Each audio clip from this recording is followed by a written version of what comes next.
Once upon a time, nestled between rolling hills and whispering cornfields, there was a village much like any other. Its houses were filled with the aroma of baking bread and wood smoke, and its streets echoed with children's laughter. It was a place where life moved at the pace of a spinning wheel, and the concerns of the day ended at the horizon. However, on the outskirts of this idyllic town, tucked away in a modest cottage, lived a young girl who was different.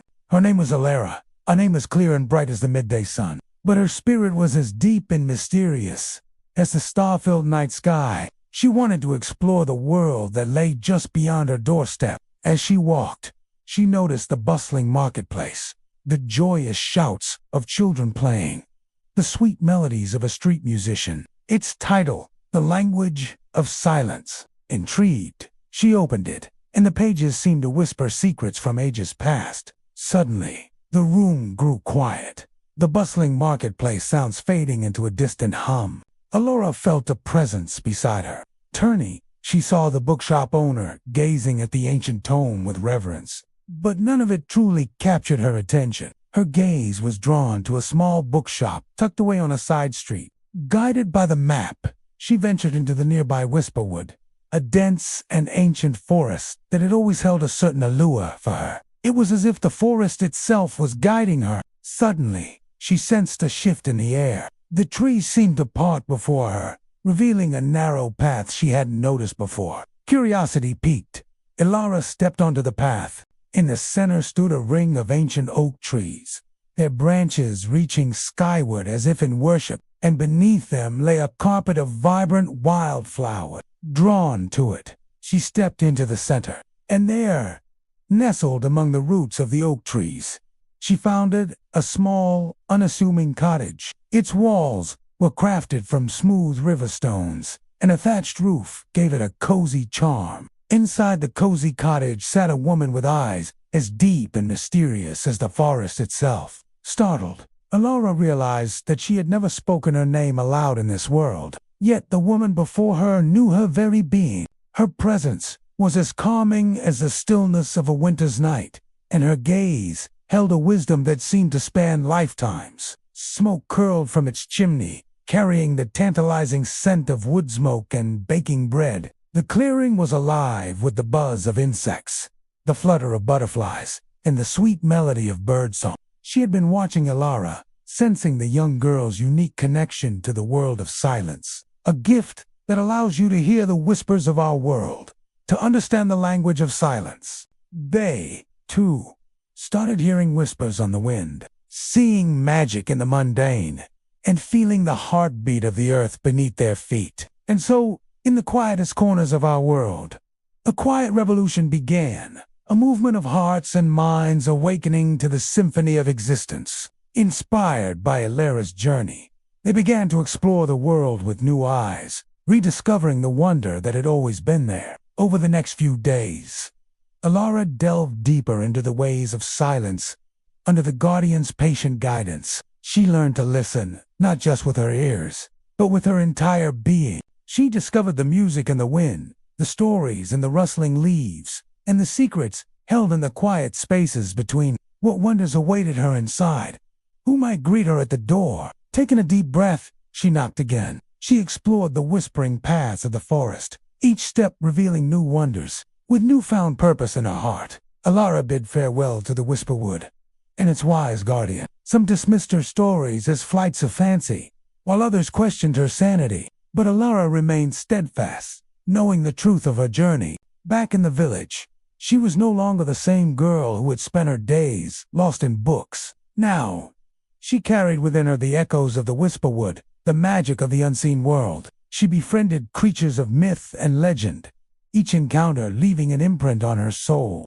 Alara thrived in this world, and as her spirit soared, she knew it was time to return. The trees were gnarled and old, their branches forming a canopy that filtered the sunlight into emerald shards. As she walked, the sounds of the outside world faded away, replaced by the soothing rustle of leaves and the gurgling of a nearby stream. The air grew cooler, carrying the scent of pine and damp earth. Sunlight dappled forest floor, carpeted with fallen leaves in hues of gold and crimson, speaks of a time when the world was young and magic flowed freely through it. It tells of a hidden valley, where the veil between the ordinary and the extraordinary was at its thinnest. Alara listened, captivated by his every word. It spoke of a secret entrance to the Valley of Whispers, accessible only to those who understood the language of silence. With a map in hand and a renewed sense of adventure in her heart, Alara bid farewell to the bookshop and its enigmatic owner. Intrigued, she pushed open the door and stepped inside. From the time she could walk, Alara had a profound connection with solitude. Behind the counter stood a man with twinkling eyes and a warm smile. He had the air of someone who knew the magic that lay within books.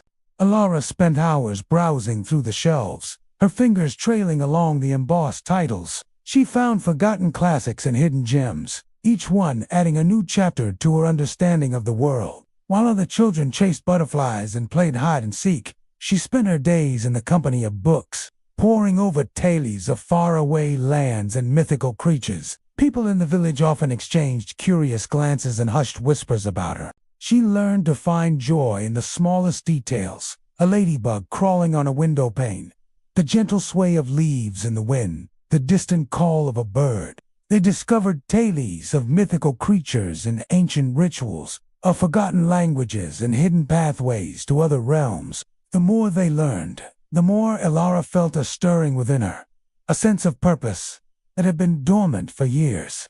Each moment was a new discovery, a fresh verse in the book of life. She spends all her time indoors with those old books, they'd murmur. Who knows what fantastical world she's lost in? Their words, though spoken in hushed tones, reached her ears, and instead of pain or anger, a deep sense of calm settled over her. She understood that she was different, and in that difference, she found solace.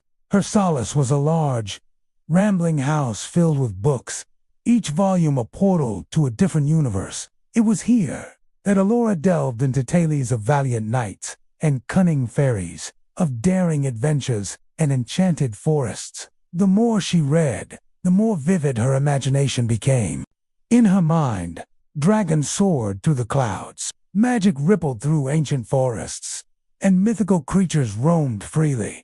But it wasn't just the stories that captivated her. It was the silence, the quiet moments between the words that resonated with her soul. As years rolled by, she continued to lose herself in these fictional realms, finding comfort in the silent companionship of countless characters who lived and breathed on paper. One crisp autumn day, Alara decided to step outside her haven. The air was filled with the musty scent of aged paper, and thousands of stories stood silently on the shelves, each waiting to be discovered. As the sun began its descent, casting long shadows across the shop, Alara picked up a worn, leather-bound book. "This book," he began, his voice hushed with awe. Together, they delved into the book, deciphering cryptic verses and faded illustrations. Finally, as the last rays of sunlight faded from the sky, they found a hidden map tucked between the book's covers. Her steps were lighter, her spirit soaring with anticipation. As she walked, she noticed subtle changes in the light, the patterns of shadows, the whispers of the wind through the leaves. It wound through the trees, leading her deeper into the heart of the whisper. Then, just when she thought the path couldn't become any more enchanting, she came upon a clearing bathed in an ethereal glow. But what truly captivated Alara was the shimmering light that seemed to emanate from the heart of the circle. Hesitantly, Alara knocked on the door. As the sound echoed in the clearing, she felt a surge of excitement mixed with a hint of trepidation. And in that moment, the door swung open, revealing a sight that took her breath away. "Welcome, Alara," the woman said, her voice like the gentle rustling of leaves. "I've been expecting you," over cups of steaming herbal tea. Alara learned that the woman was a guardian of the Whisperwood, a protector of the balance between the human and the magical realms. "You possess a rare gift, Alara," the guardian said, her gaze intent. As her understanding grew, so did her confidence. She had come to understand that the world she had left behind was also part of the grand tapestry of existence. She shared her experiences with those who had known her since childhood, and many were captivated by her tale. Yet not everyone was as accepted In time, her tales began to resonate with more and more people. Ilara, once the quiet girl who found solace in solitude, became a beacon for those seeking to understand the language of silence. The end. Well, that's it, isn't it? That's the end of this story. Oh wait, no, there's an author's note. Don't go anywhere. It's been a wild ride. Through magical lands, crazy adventures, and everything in between. I've fallen in love with these stories, with these worlds, with these characters, and most of all, I've loved bringing them to life for you. Because the spirit of our adventures, the essence of our escapades, the very heart and soul of our storytelling, lives on within each and every one of you. You are the storytellers now. You carry the magic within you. So go forth, dear listeners, and spread the joy. Share the laughter. Ignite the imagination. Let the adventures continue in your hearts, in your minds, in your voices. After all, the greatest stories aren't confined to books or screens. They're carried by those who listen, who love, who live for the thrill of a tale well told. And who knows when our paths may cross again, when the stars align and the winds of fate shift in our favor, when the call of adventure beckons once more, when the thirst for new tales becomes too great to ignore. Until then, cherish the memories, hold the laughter close, and keep the magic alive. For the world needs storytellers, and you, dear listeners, are the best of them all. I hope you found joy and comfort in these stories, that you escaped to fantastical places, that you laughed and cried and dreamed alongside the heroes and heroines of our tales. It's a great way to stay in touch, to know about upcoming shenanigans before anyone else. Plus, it's a nice way to send messages directly to me. I do read those emails. I'm a big fan of snail mail myself.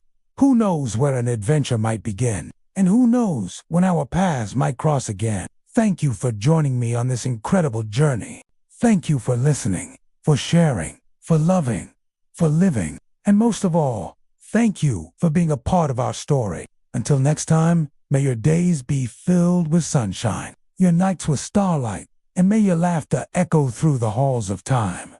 Goodbye. For the past year, I've been lucky enough to share my audiobooks with you every week. Creating these audio adventures takes a Herculean effort.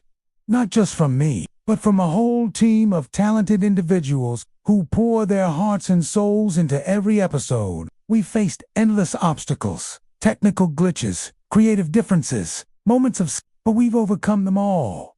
Because our love for storytelling kept us going. We believed in the power of these stories to transport and transform, to inspire and uplift, to heal and console. But sometimes we've stumbled with the pace, veered off course with the production, missed the mark with the editing, and in those moments, we've looked to you, our listeners, for guidance, for feedback, for a helping hand. And you've been there for us, offering your support, sharing your insights, lifting us up when we needed it the most. You've been the wind beneath our wings, the light in our darkness, the magic in our mayhem. But let's be honest, it's been a bit of a struggle, hasn't it? It feels like the end of an era, doesn't it? Like saying goodbye to an old friend. But here's the thing, this isn't goodbye. It's more like a see you later, a catch you on the flip side.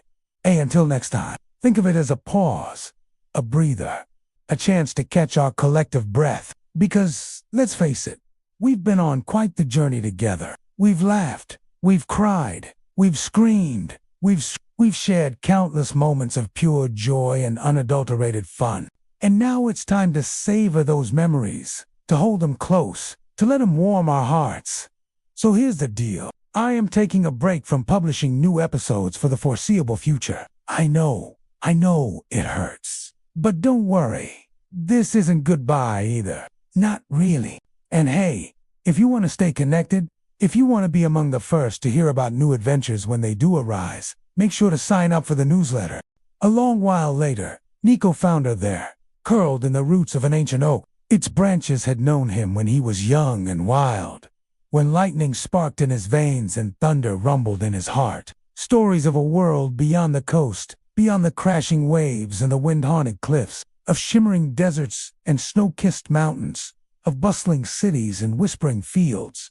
The air hung heavy with salt and the scent of distant rain. Within its walls, laughter echoed and joy found its home, a sanctuary of solace, a refuge for weary souls to find their way back to the light. For within this place, love blossomed eternal, a beacon of hope in the darkest of nights. Above them, the sky was a velvet curtain, studded with diamonds. The lantern light, bright and steady, chased the last vestiges of darkness from the world. And in its glow, two figures sat entwined, two souls who once walked alone, now sharing the warmth of another's presence, finding solace in the shared burden of a light that whispered tales of courage, hope, and love to all who heard its call.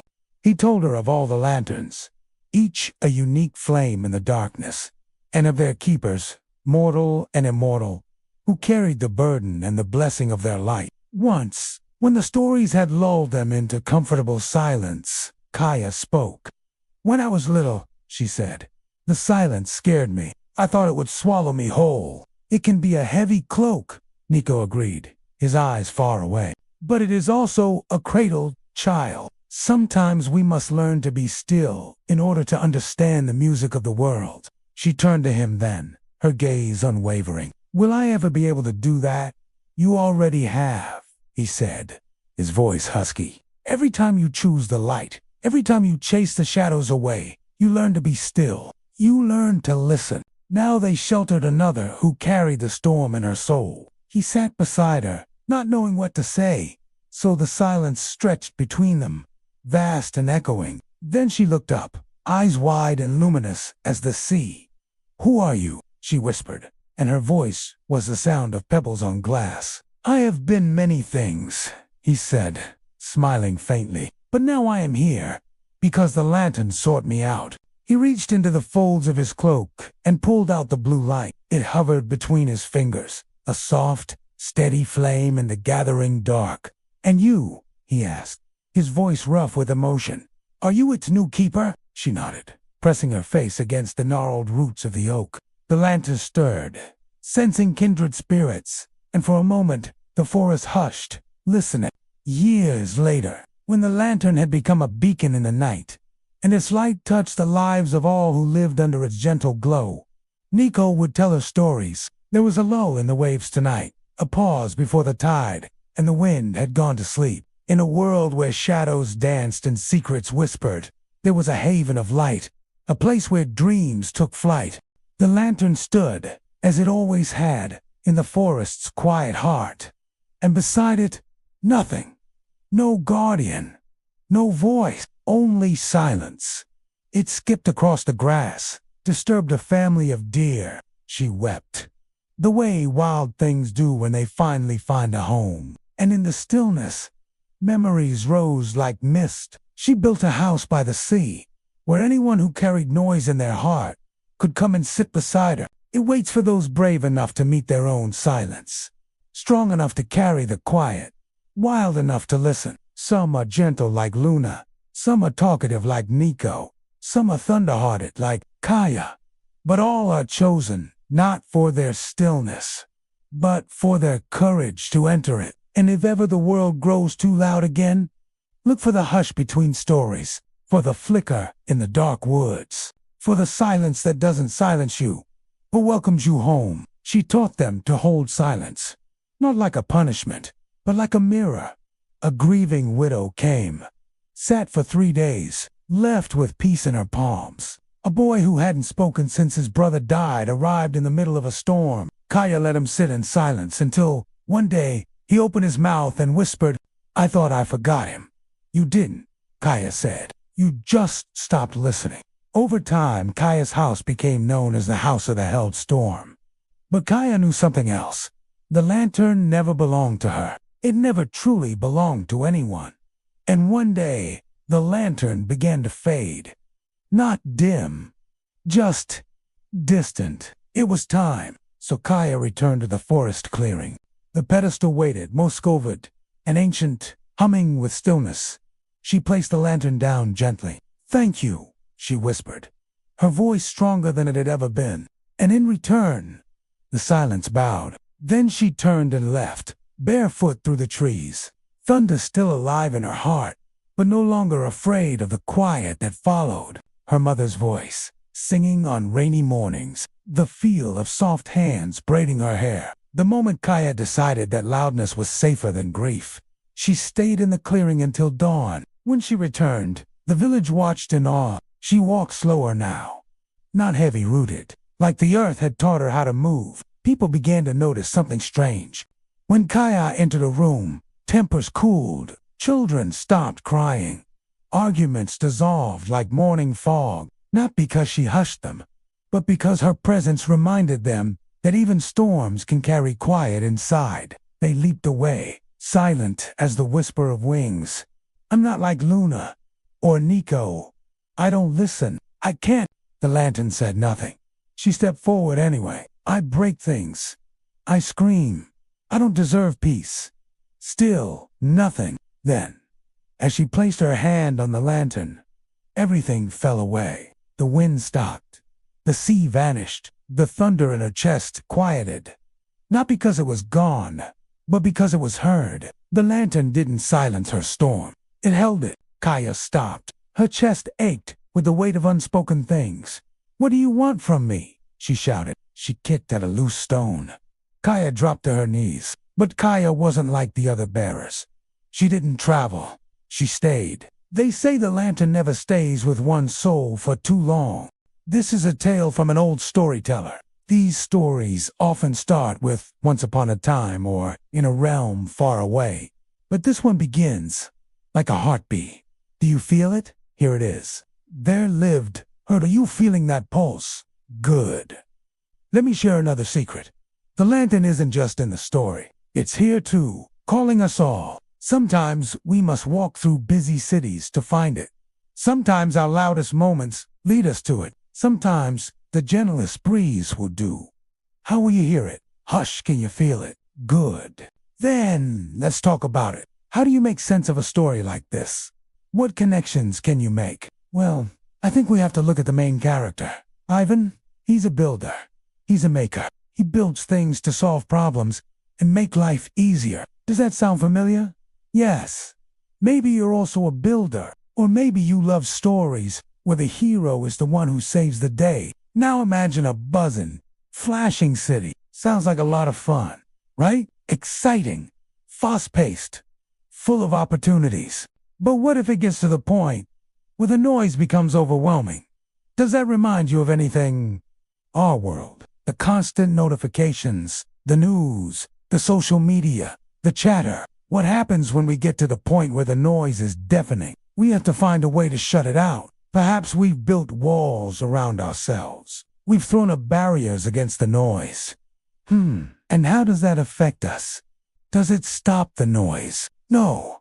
It just makes it harder to hear anything else. Even when the power goes out, the screens go blank, the noise fades, and that's when the story takes a turn. We meet Kaya. She speaks of a lantern, a different kind of light. She talks about something inside Ivan that needs to be heard. Now, what could that be? Is it the silence? Could there be wisdom in the silence? This is where the story changes direction. Instead of building, Ivan is called to listen. Can you feel the contrast? Building versus listening, making things happen versus stepping back and observing. It's a significant shift. This story isn't just about technology. It's about balance. It's about finding equilibrium between our desire to shape the world and our need to understand it. It's about recognizing that sometimes the best solution isn't something we build, but something we become. As the story progresses, we see Ivan transform. He starts to listen not just to the call of the world, but to the call within him. He learns to appreciate the silence, to find meaning in it. And when he does, he becomes a better builder. Why? Because he understands that sometimes the most important things aren't seen or heard, but felt. Have you ever experienced a moment like this in your own life? When you stepped back from the noise and chaos and truly listened? What did you discover? Well, let's explore that in our writing. Think about a time when you had to make a big decision. Was it easy to listen to the quiet voice inside you when you had a million other voices telling you what to do? Did you build your way out of a problem or did you listen your way through it? Maybe you did both. Can you write a scene where your character struggles with this choice? Remember, it's not just about the external conflict. It's also about the internal one. Show us the battle in your character's mind. The story reminds us that sometimes the quietest voice is the loudest. Can you show us that in your writing? In a city made of light and glass, where the streets buzzed like electricity and the nights blinked with screens brighter than stars, lived a boy named Ivan Buzz. Blink, live. 3 quick, sharp syllables that encapsulated the essence of how Ivan existed. He was brilliant. He solved puzzles before breakfast, designed machines before lunch, and by evening, he was already thinking of tomorrow's world. Go. His voice was clipped, fast, efficient. As if every word were a wire in a machine he had no time to fix twice. Ivan did not listen, not out of arrogance, not out of pride, but because he feared what silence might reveal. Uncertainty. Uncertainty. The one thing his world had no room for. See, the city loved him. His inventions soothed its chaos, solved its traffic, made life faster, sharper, smarter, and in return, it kept him surrounded by sound. Humming devices, clicking keys, chattering rooms. Never a pause, never a breath. His mind never stopped. Until one night, the power failed. Bam! The whole city, silent. The hum vanished. The blinking screens died. The air felt thick, unnatural. Even Ivan sat in the dark, surrounded by quiet for the first time in years. And in that breathless hush, he heard something. A single sound, deep inside his chest, a whisper he had ignored since he was a child. "You are not your machines." He stood, unsure why, and walked out into the night, past flickering street lamps, past blinking satellites. Out, until he found a narrow alley, and at the end of it, a flicker, blue, soft, alive. The lantern. It sat beside an ivy-covered wall that had no business being in a place like this, and standing next to it was a girl, barefoot, with thunder-colored hair and calm in her bones. "You've been called," she said simply. "You don't have to take it.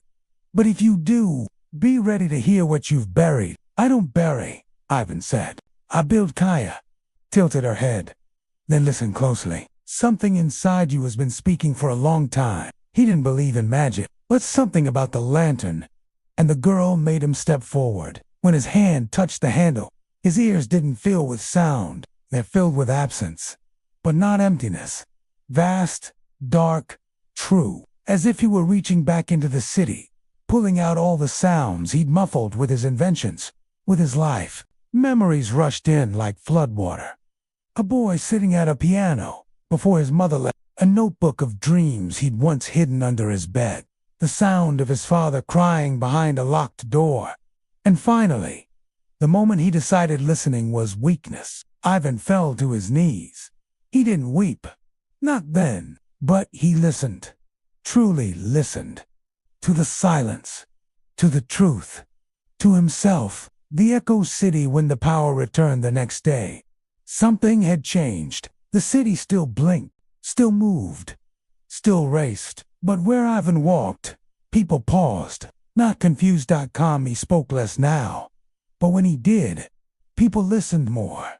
He designed fewer machines, but the ones he made healed. One made sound visible, so people could see when someone was hurting, even if they couldn't say it aloud. Another turned silence into music, translating stillness into symphonies that played only when you sat beside someone you loved. And once a month, Ivan stood in the plaza, holding the lantern.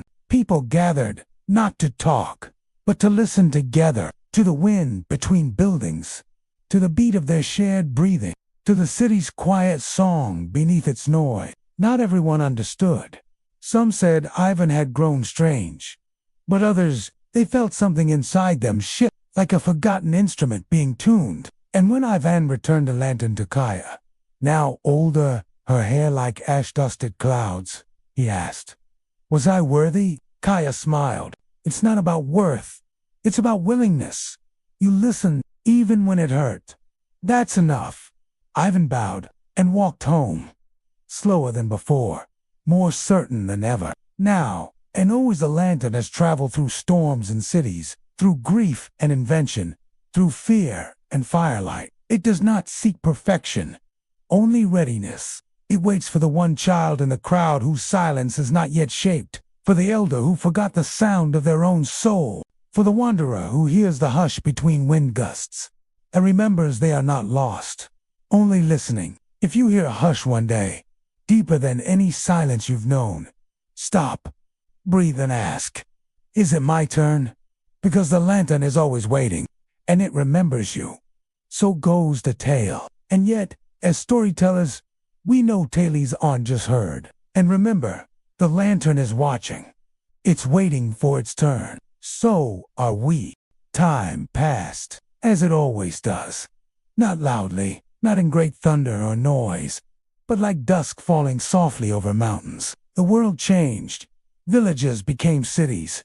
Trees bowed to towers. Machines hummed where rivers once sang. But what if listening isn't just hearing the words someone says, but truly understanding the silence behind them? What if listening is the biggest adventure of all?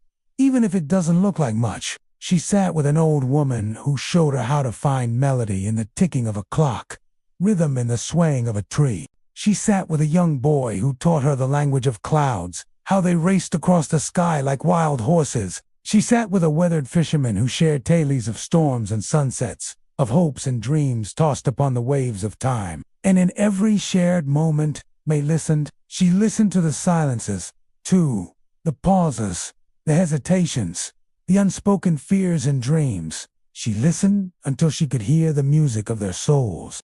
And as she listened, she began to understand. The world wasn't getting louder. It was just off-key. It needed someone to tune it. Someone to remind it of the song it had forgotten. And she, May, the girl who always listened, was just the person to do it. But where to start? How to make the world listen again? She thought back to her childhood. To the forest. To the hush. To the clearing where she had found nothing but everything. Perhaps that was the answer. The world needed to find nothing. To lose itself in the vastness of the unknown. In the depths of its own silence. Maybe that's where the first note of the song lay hidden. For many years, the lantern had been passed down. The town thrived and changed and whispered stories of the quiet girl who sat with everyone, who listened, who remembered. May felt the music growing within her, a melody woven from the threads of memories, a symphony of shared moments. She started to hum it softly, a tune that spoke of loss and love, of endings and beginnings, of the eternal return of the sun. The tune spread like wildfire, catching in people's throats, catching in their eyes. They hummed it while working, while walking, while simply existing. It became the background score of their lives, a constant reminder that even in the quietest moments, there was beauty to be found. The melody echoed through the town, through the hills, through the whispering wind, reaching every corner, touching every heart. And with each note, the world remembered the hush, the silence, the sacred space between notes, between words, between breaths. Remembered the peace that came from simply being, from existing in harmony with the universe. The music swelled and then softened, leaving behind a profound silence, a silence that was not empty, but full of understanding, compassion, and most importantly, full of remembering. For in remembering, the world found its rhythm again. The world was listening, each holder cherishing it, caring for it, lighting the way. And now it was May's turn. She was unsure how she'd keep the lantern's magic alive in a world that seemed to be getting louder by the minute. But she didn't have to carry a flame or a crystal. She had something even more precious. Memories, stories, whispers of what had been and what could be again. She was a collector of echoes. Now the question was, how could she use them? How could she show people the beauty of listening when everything around them wanted to be seen? Loud voices, flashing lights, endless choices. She thought about the places the lantern had been, the people that had touched. Could she do something similar? Could she bring a little bit of hush to those who had forgotten its name? Maybe. Maybe that's all she had to do. Be the hush. Live it. Breathe it. Let it surround her like a shield. She didn't need a grand plan. She didn't need to change the world. She just needed to change the way she listened. And maybe, just maybe, the world would listen along with her. Children no longer looked for silence. They feared it, forgot it, buried it beneath pixels and songs and screens that never slept. Past shops with names written in Lupin letters that hinted at stories inside. Beside streams that sang of mountains far away, she saw a boy kicking a stone, his brow furrowed in concentration. A woman watering flowers, her gaze fixed on the fading petals of a rose. An old man carving wood, his hands moving with a lifetime of memories. Everywhere she saw a hunger for connection, for meaning, for something real in a world that was quickly forgetting the language of stillness. May stopped, took a deep breath, closed her eyes, and listened. She heard the wind rustling through leaves, telling tales of faraway lands, heard the babbling brooks singing of ancient waters, heard the birds tweeting their secret songs. When she opened her eyes, the world seemed new, brighter, quieter. She could feel the pulse of the earth beneath her feet, the heartbeat of the earth. She could almost hear its whispers. She smiled. This was where she began. Here, in this moment, she would listen to the world. And in that listening, she would find her purpose. But still, in certain corners of the world, the lantern's echo lingered, not in glass or flame, but in people, in a teacher who let a crying child sit in stillness without asking why, in a gardener who never spoke but grew flowers that made strangers weep, in an old woman in a mountain town who painted only in blue, and whose studio smelled faintly of wind and memory, and in stories, quiet stories, half forgotten, passed from grandmother to grandchild at bedtime. Not with fanfare, but with wonder. They told of a girl named Luna, who listened so deeply the stars told her their secrets. Of Nico, who learned to still the sea of his own voice. Of Kaya, whose storm became sanctuary. Of Ivain, who traded genius for gentleness. Of Sella, who never spoke, but who became the breath of silence itself. And of the lantern, which had no master, only moments. A child with ears like the moon in a small house at the edge of a forest. A child was born. She didn't cry much, didn't fuss or shout. She listened. All the time. To wind, to mice under the floorboards, to the rustle of pages no one else heard turning. May, her father would ask, why are you so quiet? And May would only smile and say, because the world is always speaking. I'm just making space. She grew up listening to the wind and the ache in people's shoulders. She could feel stories trapped in trees. Once, she placed her hand on a stranger's wrist and whispered, you miss your brother, don't you? And the man burst into tears. No one taught her how. She just knew. Then one day, as dusk softened the hills, May wandered into the forest. Her feet moved without knowing. Her breath slowed. Her mind emptied. And deep among the trees, in a clearing long forgotten by maps, she found nothing. No pedestal, no lantern, just a hush that shimmered like mist. And in that hush, she remembered all of it, not in words, but in knowing. The stories, the silence, the flame, the legacy. She knelt, closed her eyes, and became still. And in that stillness, the lantern lit again. Not outside her, but within, a breath, a presence, a promise. She understood now. The lantern had no master. It never did. It had only moments, quiet moments, brave moments, moments that made space for the truth. That was its legacy. The rest was up to her. The world needed more listeners, more people willing to sit with the unknown, with pain, with questions. She would not carry the lantern. She would become it. Every time she paused, to breathe, to listen, to feel the spaces between things, she would light the way. The world needed this. She felt it in her bones. So she turned back, toward the village, toward the hills, toward the whisper of her name on the wind, toward the life that awaited her. The echo of listening. People often think of listening as something small, something quiet, something that doesn't change much.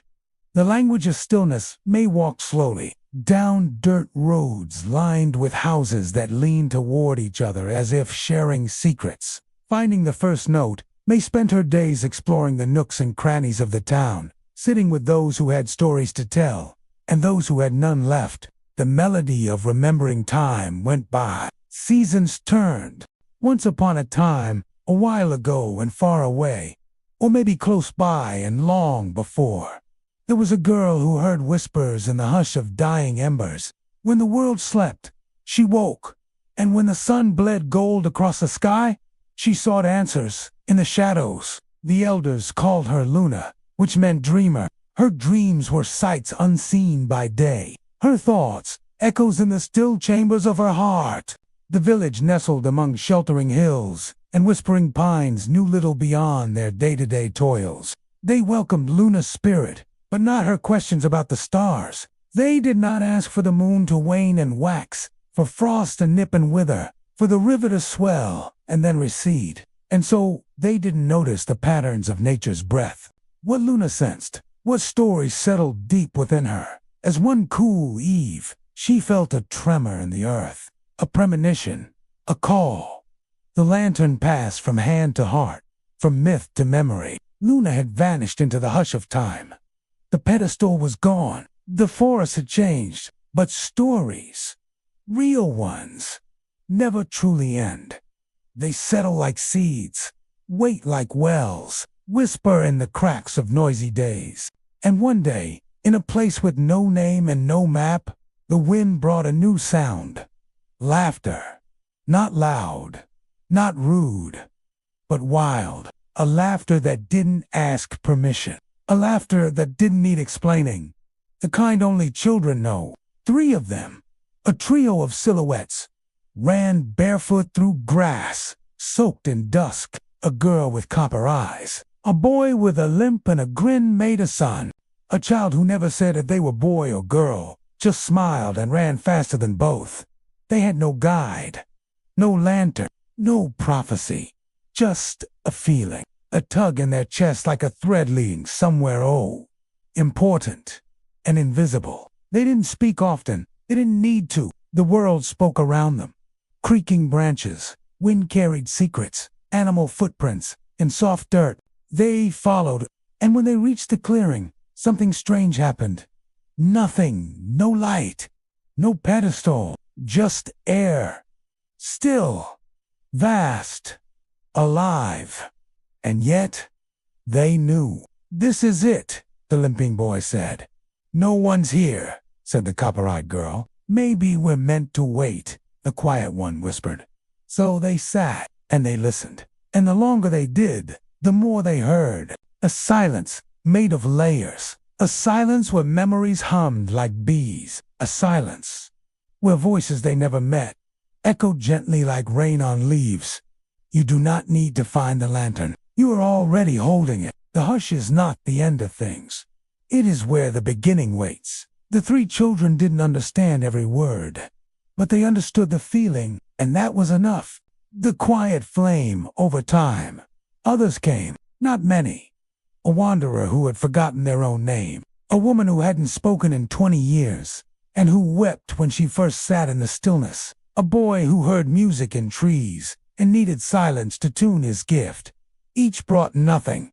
Each left changed, and the children, now older, but still listening, welcomed them without questions. No rules, no robes, no rituals, just presence. And soon, stories bloomed again.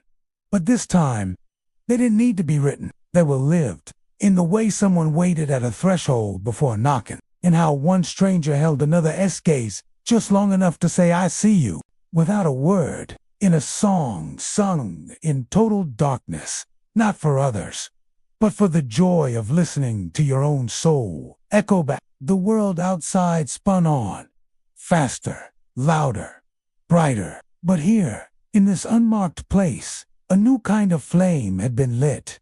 Not of fire, but of attention. The keeperess returned one morning, quiet as a held breath. A woman appeared at the edge of the clearing. No one had seen her arrive. She wore a cloak, the color of sleep, and a necklace that glowed like a fallen star. Sela, older now, still silent, still listening. The children gathered. They did not speak. Sela smiled and nodded once. Then she reached into her chest, into her very being, and pulled forth the lantern. Not as it once was. It glowed softer now, cooler, almost like moonlight. And when she placed it gently on the ground, it didn't flicker. It shimmered, steady, open, whole. The final child stepped forward, the quiet one, and touched it. And this time, the lantern didn't just pass into them. It passed into everyone. Each person who had come, each person who had listened, each person who had waited without demand. Their hearts warmed, not with heat, but with recognition. They were not just keepers now. They were the silence itself. For those who will one day forget this story, may one day fade. That is the way of stories. It may become a footnote, a whisper, a child's bedtime dream. That's all right, because even if no one remembers Luna or the forest or the lantern or the hush between worlds, the silence remains. Not as a thing, but as a way of seeing, a way of being, a gift for the ones yet to come. The child who grows up in noise and one day asks, "What else is there?" The elder who, after a lifetime of words, chooses to spend their last season listening. The wanderer, the builder, the weeper, the songless, the seeker. If you are one of them, or might become one, then know this. The lantern lives still, in pauses that speak more than paragraphs, in embraces without urgency, in the look between friends that says, "I hear you," even when you say nothing at all. And so, let the silence walk beside you. Let it teach you how to hold sorrow and not flinch, how to wait when the world rushes, how to remember yourself when others forget. The lantern is no longer a flame. It is a companion, and you, if you choose, are its keeper now. Listen well. And there was a girl named Nun. Today, we are diving into the heart of a tale spun from whispers and echoes. This is the story of the girl who never asked. It's a journey into the depths of silence and the profound truths it holds. It is said that deep within the hush where the lantern first stood, where Luna once knelt and offered her voice to the stillness, there lies a place beneath the silence. A silence so so deep. It does not merely quiet sound. It listens back. But before we start, please hit the like button. And if you love our stories, subscribe so you won't miss any future adventures. She was born in a city where sounds were a pollutant and silence was a luxury. In a world where everyone was talking, shouting, broadcasting their lives, she found solace in the spaces between the noise. A place where even the leaves whispered secrets only the trees could understand. The silence, once whole, had a rip in it now, a fracture, thin and sharp as regret. Nun stepped into the center. In the moment her feet touched the ground, she heard them. The forgotten, all the voices that had been silenced without choosing. The exiled, the erased, the unheard. They lived here now. Not angry, not cruel, but aching. They came bearing the fragments of silent stories, the pieces of themselves that had been broken by the world's refusal to listen. And in the hushed embrace of the clearing, they wove these shards together. They wove tales of resilience, of spirits unbroken, of hearts that continued to beat despite the world's insistence that they should be still. Each echo a bruise beneath the hush. None sat and listened. Each stitch brought up memories, moments when their voices had been dismissed, ignored, where once there had been only a patch of grass and a few gnarled trees, now bloomed a garden. He, too, carried a story. But his was different. It brought up memories of moments when their voices had been used to hurt, to harm, to divide. But in the face of Echo's pain, they found a new strength. They realized that the silence they had created wasn't just about protecting themselves. It was about protecting each other. It was about creating a space where stories could be shared without fear, where wounds could be bared without shame, where scars could be mended with understanding. His voice had never been silenced. It had been amplified, distorted, weaponized. They wove his story into their tapestry, helping him untangle the knots of anger and fear, guiding him towards the healing balm of acceptance. Together, they navigated the complexities of his tale, turning his pain into power, his trauma into triumph. He had spoken, but his words had been twisted, used against him, turned into tools of division and hate. It was a place where the silence wasn't empty. It was pregnant with possibility, brimming with potential, resonating with the whispers of countless untold tales, a garden woven from the threads of unheard stories, tended by the hands of those who had refused to be silenced. Remember that, in the hush of your being, there's a melody waiting to be heard. It's a song of resilience, of hope, of quiet, strength. It's the song of the almost heard, the almost seen. And if you listen closely, if you dare to lean into the silence, you might just hear the echo of your own voice, joining the chorus of those who refuse to be silenced. You might just find your place in the circle of the almost heard, and realize that in the quietest corners of your soul, it has always been home. Those who came could choose to share their stories, or remain silent. They could stay for a moment or a lifetime. It was a sanctuary, a haven, a testament to the power of listening. Flowers that had never been planted grew here, their petals unfurling in hues of courage, compassion, and quiet strength. But with every shared glance, with every understanding nod, the pain lessened.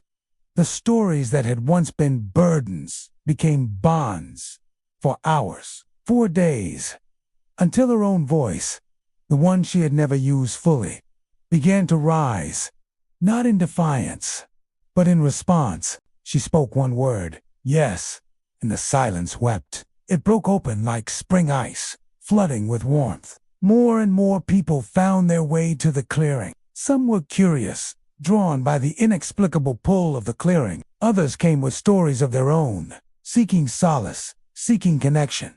All were welcome, and for the first time in forever, the forgotten were heard, not fixed, not erased. Heard. It was here that Luna had spoken with the silence, had offered her voice to the stillness. For the first time, she allowed herself to dream, to hope, to believe that maybe, just maybe, the world could listen. Maybe the silence wasn't just an absence of sound, but a fullness all its own. And now, drawn by an unseen force, Nun found herself at the center of it all. Born under a sky without stars, she didn't know the silence of the moon, the quiet lullabies of the night. In the center of the circle, Nun placed the lantern. It was just a simple lantern at first, made of clay and candle flame. But as the days turned into weeks, it grew. It took on the shape of a melody, a song of pure potential. It thrummed with the echoes of untold tales, the whispers of dreams deferred. It radiated the strength of countless unheard voices. And most importantly, it pulsed with the steady beat of acceptance. The only hush she knew was the pause between the clanging of trams and the hum of neon. And as the city slept beneath its blanket of noise, Nun knew this was only the beginning. She was just a vessel, a conduit, a single note in an unheard symphony. But she wasn't alone anymore. There is one more story, not told in the villages, not kept in books, whispered only when the wind holds its breath. They came from all walks of life, these seekers of silence. Some were young, some were old. Some had always heard the calling. Others only began to listen when the silence became a roar. But they all had one thing in common. They carried the stories of those who had been silenced. A long time ago, in a place where the sun struggled to peek through the gray, lived a girl named Nun. Her parents gave her many names. Names that meant laughter, joy, music. But none of them fit. She'd had no name at first. Her parents argued over what to call her, until the hospital room blurred. She learned that silence could hold more stories than 1,000 bards. The world might have forgotten how to listen, but she never did. So she called herself None, because it was the only word no one had claimed yet. It wasn't a sad name, it was a practical one. It was a name without expectation. She spent her childhood listening to the rhythm of rain on tin roofs, the sigh of wind through broken window panes, the hush of snow falling on cobblestones. One night, as the city choked on neonic sirens, None felt something shift, not around her, inside her. A space opened, a strange hollow bell rang, not in her ears, but somewhere behind her ribs, and a single, invisible word passed through her. Come. She didn't question it, didn't fear it. None had always understood the language of silence. She rose and walked toward the sound. She didn't know where, didn't care. Her feet bled, her heart didn't. And when she finally reached the clearing, the one wrapped in stillness, stitched with centuries, it didn't feel like discovery. It felt like return. The clearing was an island in the gray sea of the city. But something was wrong. The wound in the silence healed. The forgotten became the almost heard. In the hush, she found others like her, drawn to the clearing by the same invisible summons. Together, they formed a circle beneath the watchful eyes of the ancient trees. Each day, when the sun dipped below the horizon, they gathered. It wasn't an easy task. The process of weaving these stories was both beautiful and painful. As the lantern grew, so did the clearing. Word spread among them, carried by the wind that rustled through the leaves of the ancient trees. None didn't dictate terms. There were no rules, no expectations. The presence of the others gave her strength. Then one day, someone new came to the clearing. Someone unlike any of them. His name was Echo. His story tore at the fabric of their shared silence. They reached out to Echo, offering him the solace that had been given to them. As the years passed, the clearing thrived. It became a sanctuary for those seeking solace, a haven for those bearing unhurried stories. And so, if you find yourself lost in the clamor of the world, if you feel your story slipping through the cracks of indifference, remember the clearing. Remember the girl who never asked. Okay, so as you can see, some stories return as echoes, not to repeat themselves, not to tell their page turners to love us again, but to ask again. We take the lantern of our own souls and begin our descent into the unknown, to whisper their lessons into new ears, to plant their seeds in fertile ground. And now the echo of Luna's silence travels not through forests or across centuries, but through you. But no one knows who. There are no more trials, no more flames passed from hand to hand. Now the lantern appears differently. In the heart of the world, there is a place no map shows. One dusk, a figure stood in the grove, hair like shadow, eyes like first light. She did not speak. But you are the night, the one who chooses not to simply read this story, but to continue it. The silence is no longer a place to visit. It is a practice, a flame you tend in how you speak. In a world where voices competed for dominance, this story whispered truths. Come, leave the world outside. Here there is only us. And the music, this is a dance of remembering, of coming home. We are connected by something bigger than words. We are playing a symphony composed in the language of souls. We are an orchestra of hearts. Each of us, a different instrument, a unique voice. My teacher and I have designed a labyrinth-guided meditation. It takes you on a journey through each of these 9 parts, allowing you to connect with the deeper wisdom within you. You can use it to find clarity, heal your inner wounds, or simply deepen your connection to your true self. So if you want to explore the depths of this powerful story in a whole new way, click the link below. I promise you, you won't regret it. Our individual melodies may sound different, but together they create a harmony richer than any other. And in the moments of silence between notes, we find our deepest connection. In the pauses, we discover the shared language of humanity, to the truest part of you, your wild self, the one who feels too much, who thinks too deeply, who gives too fiercely. I see you. You are tired. So let me hold the rhythm for you. Feel the beat beneath your feet. Let the drum of your heart lead the way. Step into the circle. Let your worries fall away. This space is safe. Let your defenses melt away. No longer fight the melody. Join it. Surrender to the sway. Don't try to fix it. Just exist in it. Release all that's been clenched tight in your chest. Here only love remains. Nothing to prove. No one to impress. Only the solace of shared silence. The art of being heard without speaking. The power of a single flame in the darkest night. The courage to stand alone when everyone ran. The magic hidden in the mundane. The strength born of letting go. The wisdom gained in solitude. The healing touch of forgiveness, and most important of all, the beauty of a life, fully lived, fully felt, fully human. That is what this story meant. And now it asks you, what does it mean to you? How you wait, how you stay with the hard things, how you listen, not just with your ears, but with your whole life. She didn't need to, because she was no longer Luna the girl, no longer the first keeper. It still knows the weight you carry. And if you ever forget the way back, just stop, breathe, wait. You'll hear it again. The hush, the flame, the echo. Within the echo, it belongs to the moment you choose to listen without needing to respond. That is all it takes. One deep breath, one pause between the noise, one silent, sacred yes. And the lantern is lit again. She had become something else entirely. A story that had learned how to listen. She walked the edges of the world, appearing to those on the edge of giving up, sometimes as a dream, sometimes as a stranger's kind gaze, sometimes as your own reflection, when you finally, quietly, forgave yourself. If you feel her, it is not because she returned. It is because you remembered who you are. Not because it is hidden, but because it cannot be named. The old stories called it the Silent Grove. The older ones had no name for it at all. It is not a place you can find. It's a place that finds you when you become quiet enough to be found. Here, everything forgotten waits.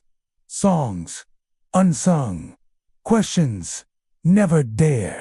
Griefs the world told you to get over. Joys you locked away because they were too bright for the noise. And here, the lantern still flickers, not as fire, but as invitation. It does not call your name. It waits for you to listen to your own. Sometimes as a word on a page that makes someone stop and weep. Sometimes as a breath before a truth is spoken or withheld. Sometimes as the quiet courage to sit with someone else's pain without offering an answer. No longer a relic. The lantern is a moment. And it chooses whoever chooses stillness. So now we do something different. We weave together what we know and what we must discover. The silence knows your name. There are 9 parts to every story. 9 chambers of silence. Every soul that walks the labyrinth will find them all eventually. Not the one that rehearses answers, defends choices, or plans the next move. No, this voice is deeper, quieter. It speaks rarely, and never in a rush. It sounds like wind under your skin, like the hush before tears. You've heard it before. Once when you stood in a room full of people and felt completely unseen. Once when you looked at the stars and remembered how small you are, and felt somehow held. Once when someone you loved said nothing but sat beside you while the world burned. That voice was not outside you. It was you, the part of you the lantern has been waiting for. Maybe you've already brushed against some. Perhaps the thought of loss brought you here, or grief, or the longing for something more. Or maybe, just maybe, you have always known this place existed somewhere in you. For many moons, the forest of this story was my labyrinth. But labyrinths come in many shapes. So let me show you the ways of the silence. How to speak its language. There is a voice inside you, not the one that narrates your day. The second turning, a new keeper without a name. They say a new keeper has been born. The third turning, the place beneath names.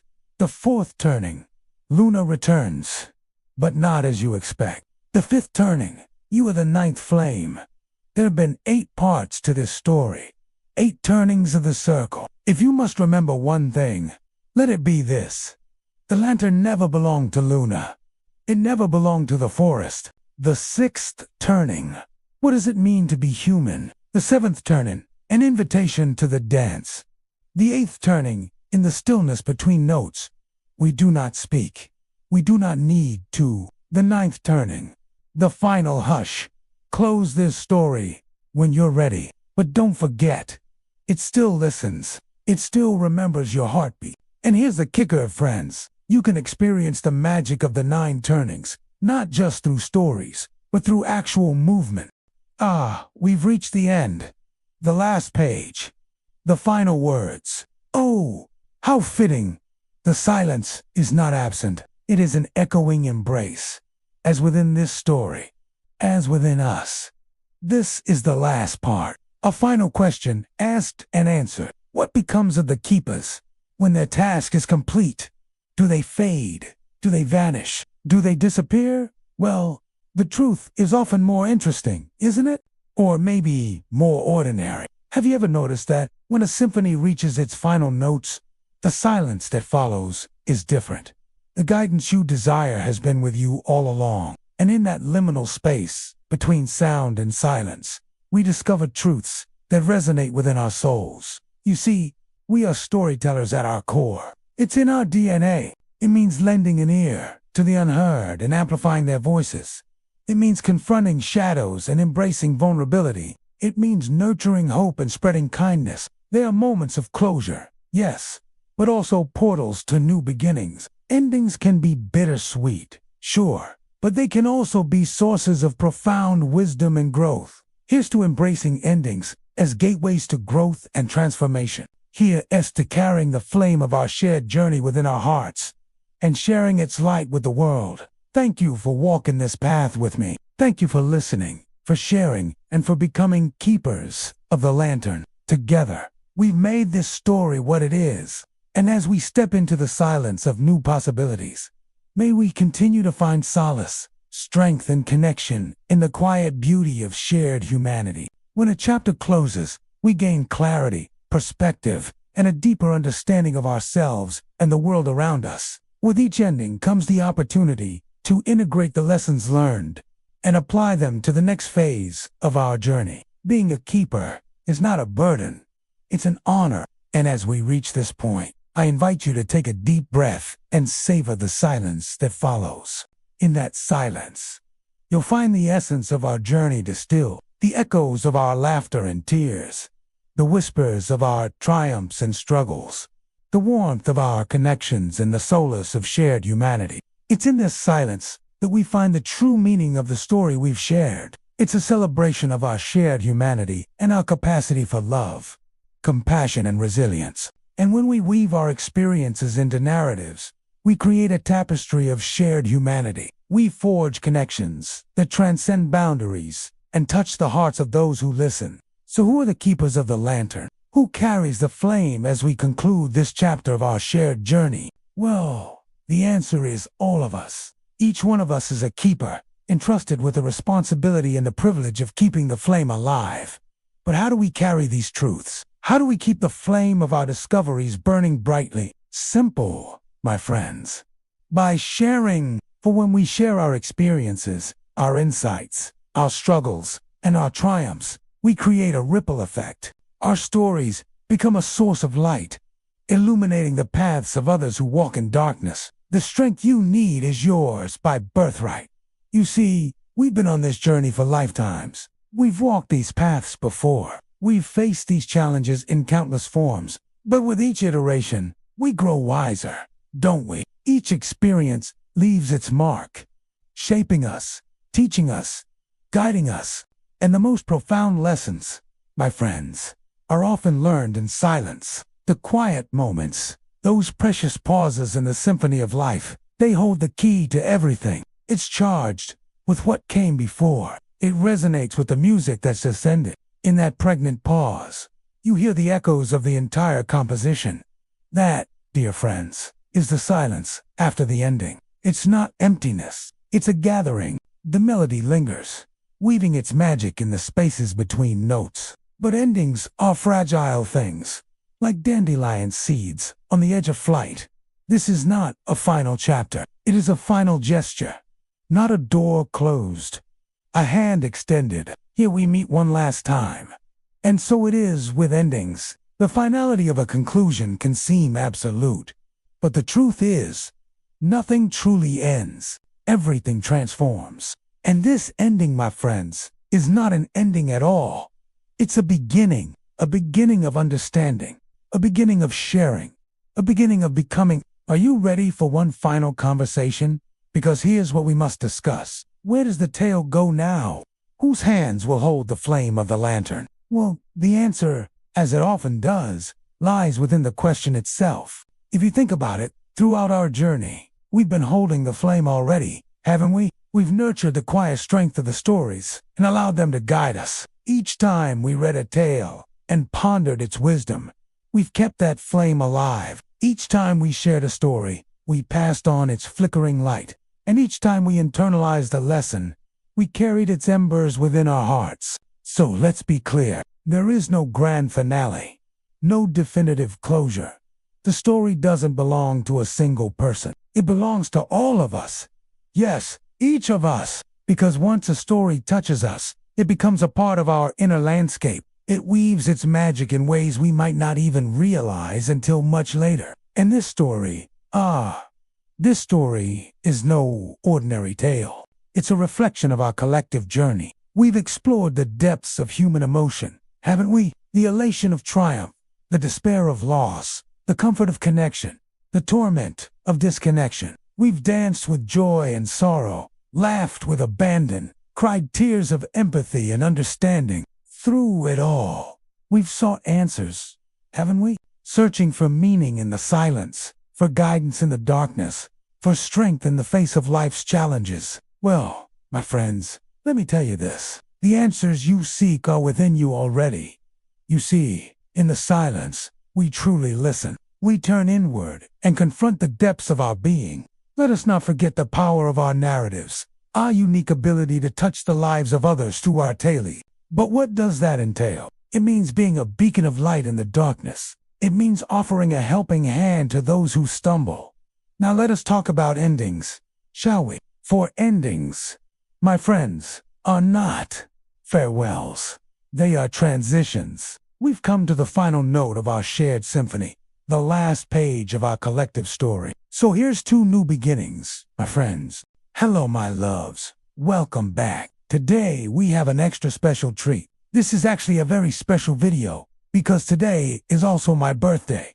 I feel like I should wear a party hat. I don't know if you can see it. This is a video that's different from any I've done before. Instead of being based on a prompt, it's based on a piece of writing, a beautiful piece of writing by the author.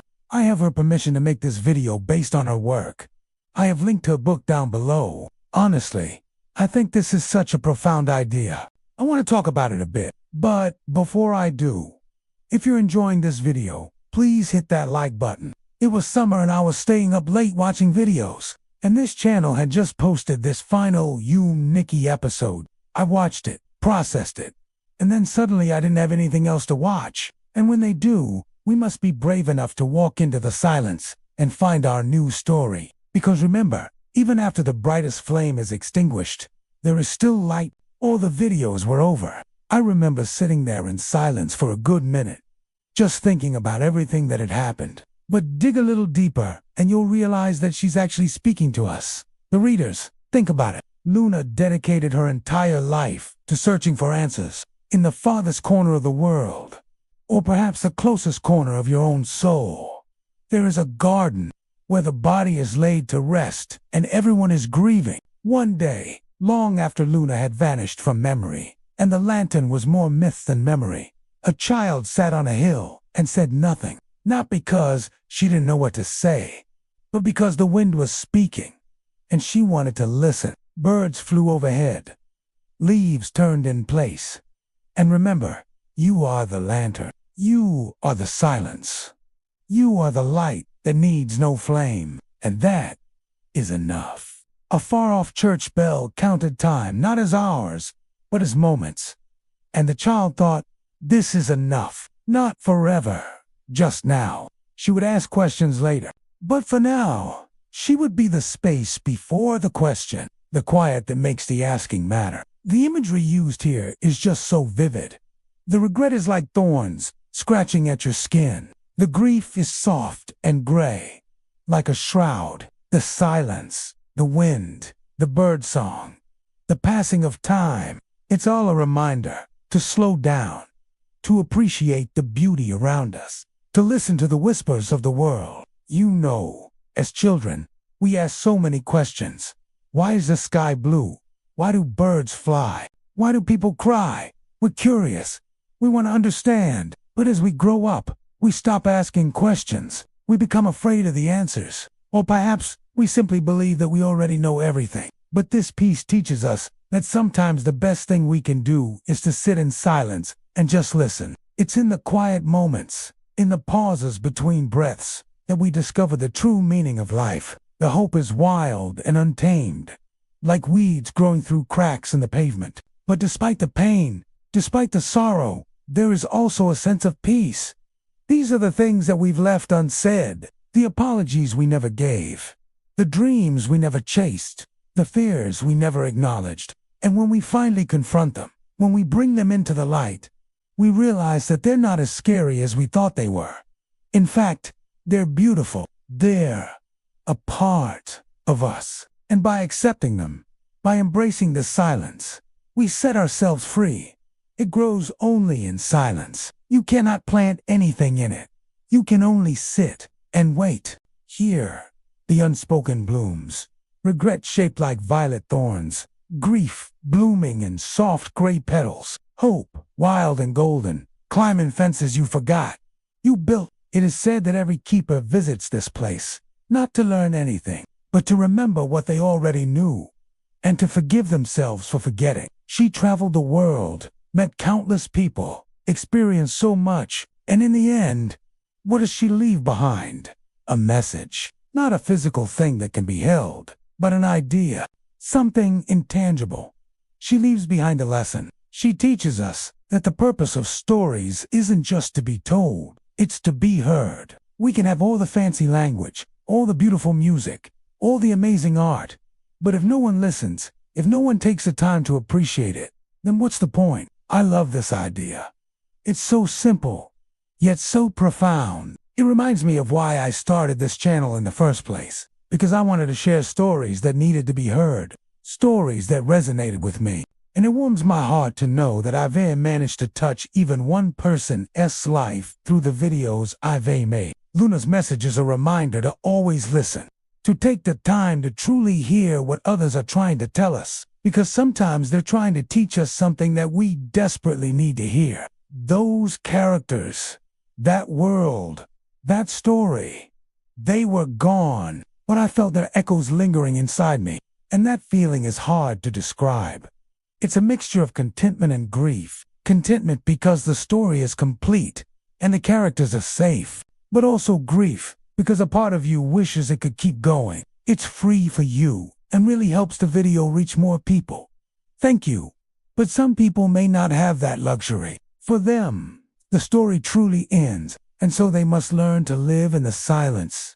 But according to this author, this is where the story truly begins. So it goes without saying that this video is also about letting go. One no-keeper has confirmed, but many have felt. They say Luna left something behind. Not an object, not a map, a message, but not written in words. It's hidden in the way wind passes between trees at dawn. The moment before a child asks a difficult question. The silence before saying, "I'm sorry." It lives in thresholds, transitions, the hush between decisions. Some have claimed they heard it clearly, just once, and it was this. The story never wanted to be told. It wanted to be heard. Letting go of stories and characters that we love. Letting go of parts of ourselves that we've outgrown. Letting go of the past. And also thank you to the author for allowing me to make this video based on her work. So, without further ado, let's get right into it. Some stories end. Some stories echo. And some stories, how we carry stories inside us and share them in our own ways. And when those stories come to an end, when we pass them on, There isn't always a nice ending. Sometimes they just sort of fade out. The volume lowers, and you're left with the remnants of the music echoing in your soul. And now you have to live with that echo. You have to adjust to living in silence. And that's what this piece is about, living with that silence. When the story is over, what do? What happens next? Wait. Not to be finished, but to be lived. It's strange, isn't it? You carry a story like a lantern through the dark, and when it ends, there is no fanfare, no final chord, no curtain fall, only the soft weight of yourself, your breath, the room you're in, and a question that sits beside you, wordless but awake. Now what? The silence has spoken. The lantern has been passed, but living with silence. That is the true story, and it does not unfold in pages.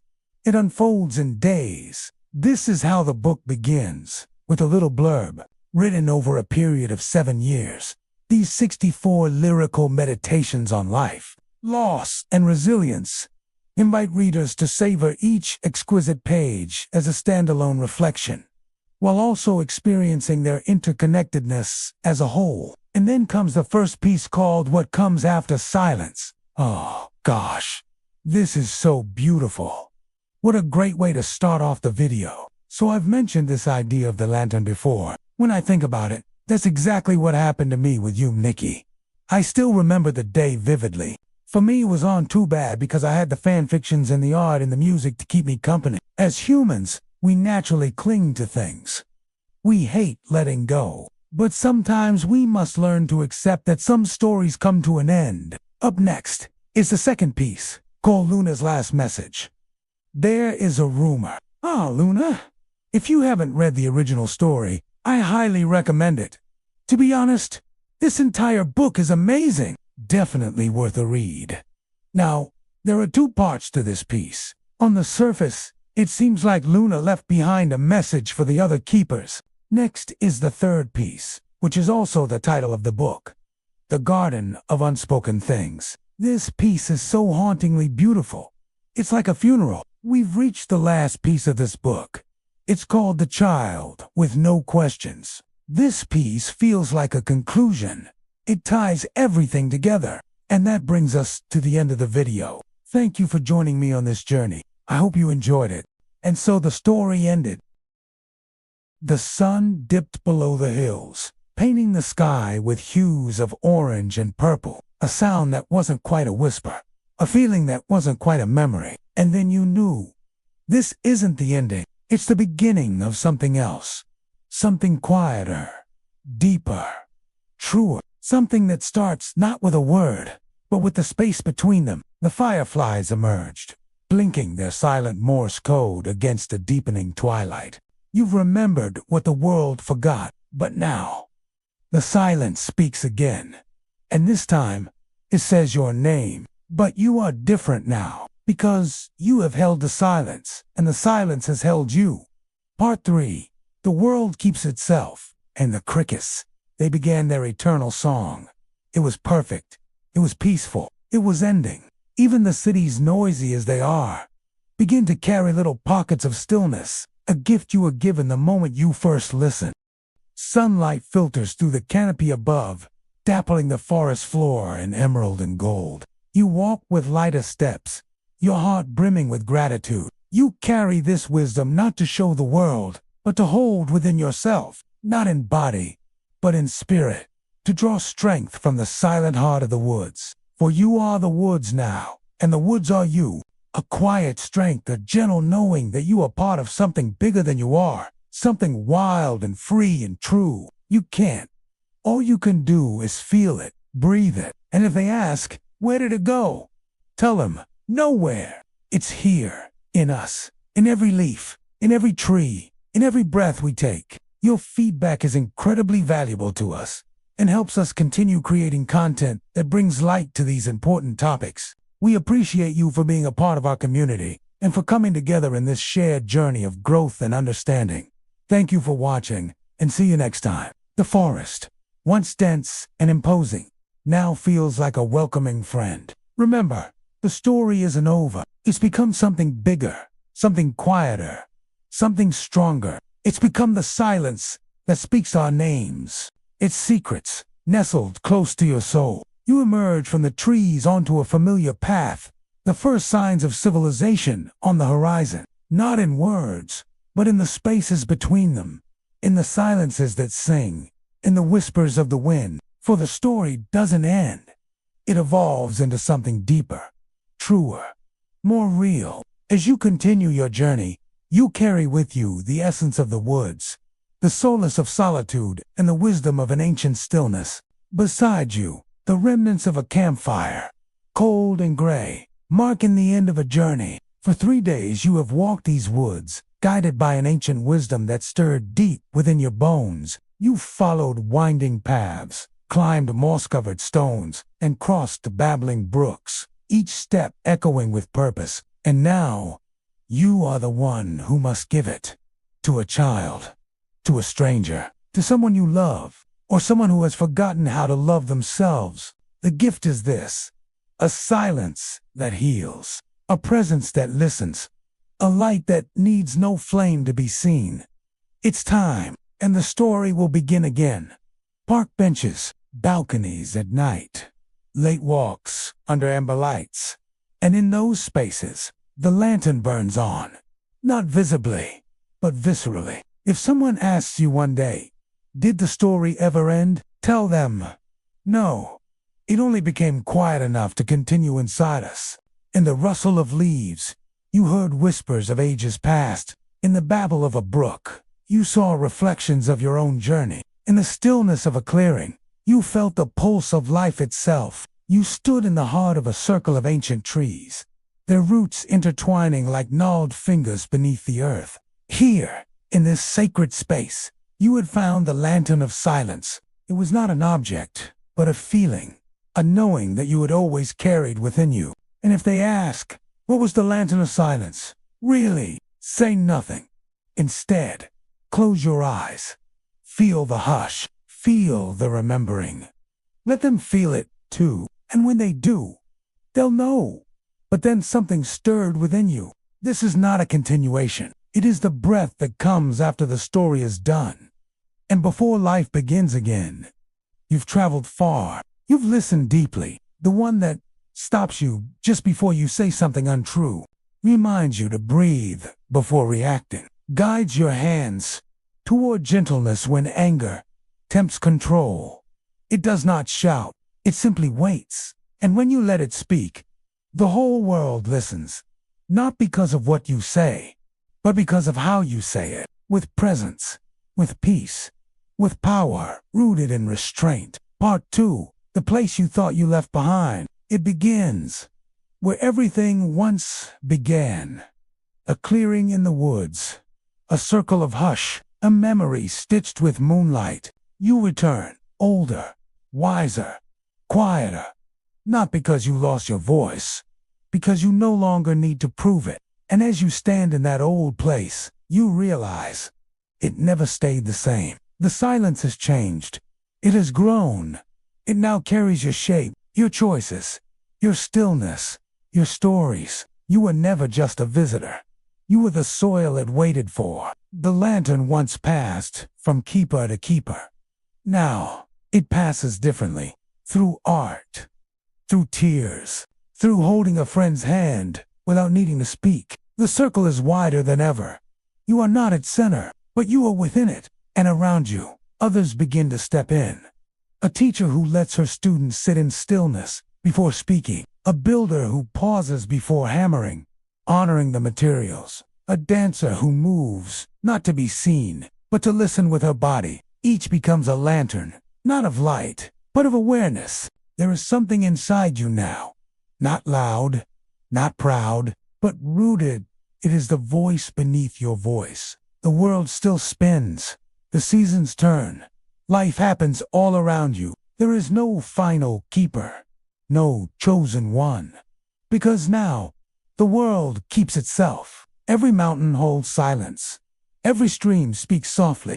There is one more secret, not hidden in the story, but planted in you. You awakened to the scent of pine and damp earth, but it was in the silences that the world truly spoke. Now, As the sun climbs higher in the sky, it's time to return, for you have learned that sometimes the loudest roar is the silence between the notes, the spaces where the music of the soul is played. One day, when the world feels heavy and the noise grows too loud, you will return to this place. And the story continued, not because you kept talking, but because you started listening. So, friends, the story continues. When the words fail, when the noise grows too much, when the world feels too hard, remember the woods. Remember the silence. Remember the stillness that holds us all. If someone asks you about the woods, about the silence, about the story, remember, you don't have to explain. The silence has become our story. Our story has become the silence. And in that silence, we find ourselves again. If you found this video helpful, or if it resonated with you in any way, we invite you to leave a comment below. At first, there was hush, then stillness, then presence. But now, something begins to rise. Not noise, not clamor, not even words. A vibration, a song that isn't sung with lips, but lived with breath. The silence is ready now, not to disappear, but to become melody. And I want to thank you for joining me on this last leg of our journey. She held a stillness. She listened. But she never let her voice rise into music. Until now, in the quietest hour of the longest dusk, she opened her mouth, and nothing came out. To find the music within the hush, to trust the melody that waits in your chest. Each person who carried the silence began to feel it in their chest. A hum. Every time I read your stories, every time I hear your testimonies, I watch as the silence weaves its magic. And I know that we are living in the beginnings of something beautiful. Not music you could dance to, but music you could wait with. It tuned people inward, not toward solitude, but toward stillness together. The song made listeners of us all. And through listening, the world changed. Because when you do, you will awaken something in the world. People choosing stillness over stimulation, presence over performance, depth over distraction. To keep it not by silence alone, but by songs that honor it. To live into your fullest capacity. To recognize that you are both the keeper of quiet and the musician of meaning. A singer of space, a composer of care. People prioritizing peace. People making space for mystery. People embracing the beauty of simply being. Humming not to lull, but to comfort herself. Somewhere a man stands at the edge of the sea, singing softly into the wind. Somewhere a child with no one listening sings to the stars, singing in harmony, singing in unison, singing in deep, rich chords. You would know that you are always held. You would know that you are deeply loved. Let it become laughter that heals. Let it become a song that no one can memorize, but everyone can feel. And when the world is loud again, when the noise comes crashing back, don't fight it. Don't run from it. Sing softer and deeper and truer until the world quiets to hear you. You are part of this song, and this song is part of you. They don't know each other, but their songs are part of the same chorus. I invite you to visit our website where we have a wide variety of resources, including guided meditations, ebooks, and more. Know that you are deeply loved and that your presence matters. I look forward to continuing this journey with you and to witnessing the silent songs you have yet to sing. Until next time, may your days be filled with peace and your nights be filled with dreams. A choir you can't hear with ears, only with presence, only with love, only with a silence that has learned how to sing. She would not offer wisdom. She would sit beside you, and when the time felt whole, she would ask, "What is the song your silence has been waiting to sing?" Then she would listen, not with judgment, not with fear, but with the fullness of someone who knows. Sometimes the deepest truths, the silence chose you once. Now, the silence plays through you. Your words, your pauses, your rhythm, your rest. You are not just a keeper of quiet. You are a musician of meaning, a singer of space, a composer of care, cannot be spoken, only sung into being.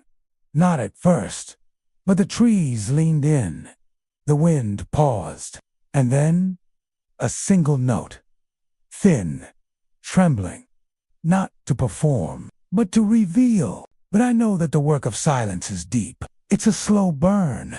It's a steady hum. It's the muscle memory of the soul, not toward solitude, but toward stillness together. It moves us from the need to fill the quiet to the courage to live in it. How can you make space for it? How can you honor it? How can you live into it? And in doing so, it awakens a different way of being, a more peaceful way of relating, a deeper sense of connection, the presence of music that makes space for the sacredness of the still. And it starts with you, with your ability to listen deeply, to sit with discomfort, to hold space for others, to embrace the sacredness of the unknown. And so, while the external world might still seem loud and harsh, internally something has shifted. Not because they're powerful, but because they're present. That's what this song becomes. A sound that doesn't interrupt silence. It deepens it. A sound that holds your breath like a hand on your back, saying, "You're not alone in the hush." It was a note made of everything she had not said. The grief she sat with, the peace she kept, the wonder she never named. The song wasn't pretty, but it was true. I've been talking about the power of silence for 2 years, almost to the day. We started at the beginning of 2021. You've moved from holding the silence to embodying it, from experiencing stillness as empty to knowing it's full. And in that movement, you have found your voices, voices that speak without sound, that communicate without words, the voices that are truest to who you are, which is not separate from the silence, but expressive of it. And if you've been with me since then, or if you're hearing this now, I want you to know that I'm so grateful for your curious heart. I'm grateful for your willingness to explore these mysteries with me. And I'm grateful for the thousands upon thousands of conversations we've shared, the tears we've cried, the healing we've welcomed, the presence we've deepened. And so, today, as we bring this particular chapter to a close, I'm going to share with you the final truth about silence. At its deepest core, silence sings. It might not seem like it. It might not sound like it, but silence, my friends, when it's lived fully, sings. For all her journey, Luna never sang. She carried the lantern. And as I've watched this journey unfold, I've seen so many of you singing your own silent songs. And so now, dear friends, I want to give you permission to let your silent songs rise. The song spread without sound. A song made of presence. I have witnessed this change. I see it every time I enter the digital wilderness. Now, let me be clear. The world does not always change quickly. And sometimes it seems as though nothing is changing at all. And this song, this silent song, is the evidence. It tunes people inward. It allows us to experience life differently. The sound that doesn't interrupt you, know the feeling. When someone speaks, and something deeper quiets, this is the new way of keeping the lantern. Not by silence alone, but by songs that honor it. If you were to look around right now, you would see the signs of this song everywhere. So this is an invitation to keep the lantern. Because if Luna could speak to you now, she would not give you answers. And so I ask you now, what is the song your silence has been waiting to sing? The choir you can't hear somewhere right now. There's a woman rocking her child at 3 a.m. You are not just the lantern. You are the instrument, and you are part of a great choir, a great chorus, a great symphony of souls. And if you could hear this choir, you would know that you are never alone. Let the hush become hymn. This is my final invitation to you. Do not protect the silence. Live it. Let it move. Let it rise. And if you would like to learn more about how to embody silence in your daily life, thank you for walking this path with me. Thank you for listening, for sharing, and for embodying the spirit of silence. This is the end. This is the beginning. This is every ending that is actually a start. The story has traveled across lantern light, across silence, across song.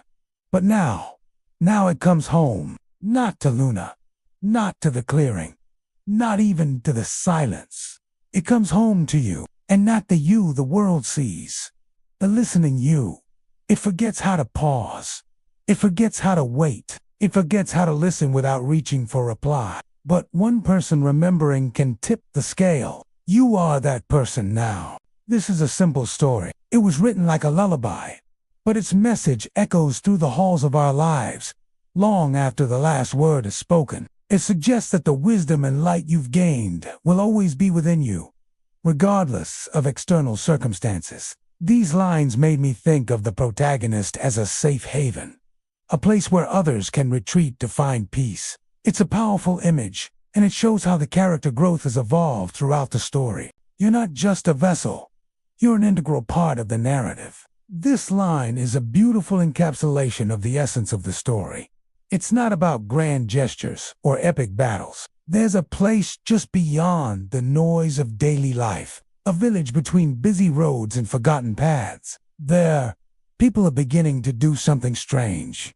They sit on porches without talking. They share meals without rushing. It reminds you not to rush, not to chase. It's a symbol of continuity, reminding you that the themes and lessons of the book are not confined to its pages. And it's not easy. Let it go. Let the story go. Let the silence go. Let even the need to hold it all gently fall away. Why? Because now it is holding you. The moment you stop guarding it, it begins to live you. The silence becomes breath. The hush becomes heartbeat. The stillness becomes the way you are in the world. This book is a must-read for anyone who feels the pull of the unknown, the hush that calls from the deep. Thank you for joining me on this incredible journey through the pages of this extraordinary tale. What thoughts, feelings, or memories does this story awaken within you? Share your reflections below. And if you found solace in this story, please consider supporting the author. Your support will ensure that more such tales see the light of day. Until next time, happy reading. May your days be filled with a little more magic and a lot more silence. You don't have to try anymore. You simply walk, and the world listens. The whisper of the wind is like the echo of a loved one's voice, comforting and guiding you along your path. To walk slowly enough that the hush can keep up. Every breeze is a reminder. The lantern is lit, but it needs space to glow. You are the keeper of that space.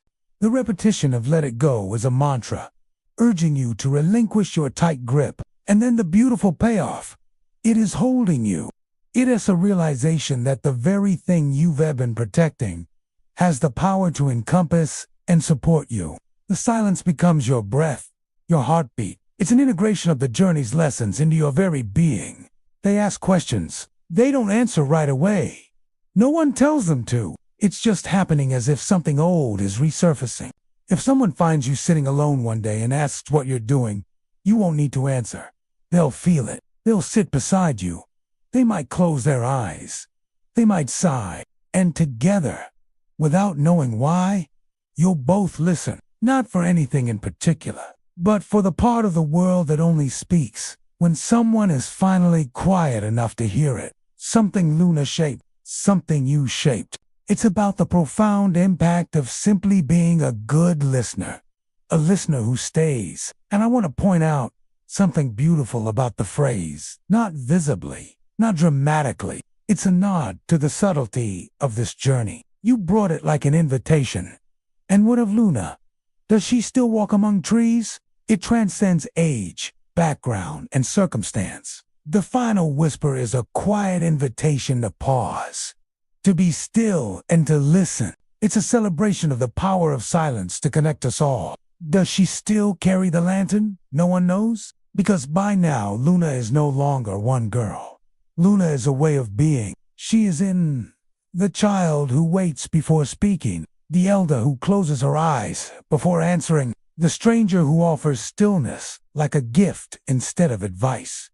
This isn't a flashy adventure. It's a quiet revolution of the heart and mind. It's as if the entire narrative has led to this moment of quiet transformation. The village symbolizes the world outside the clearing, and the changes taking place there signify the broader impact of the protagonist's growth. The one who never left the stillness, even when your feet walked far from it. Oh, how the wait was worth it. Each page was a surprise. Each chapter, a new facet of understanding. It's a reminder that the essence of the story, the spirit of Luna, now resides within you. The repetition of Luna emphasizes the transformative power of the journey. Luna may not return because she never left. She became all of us.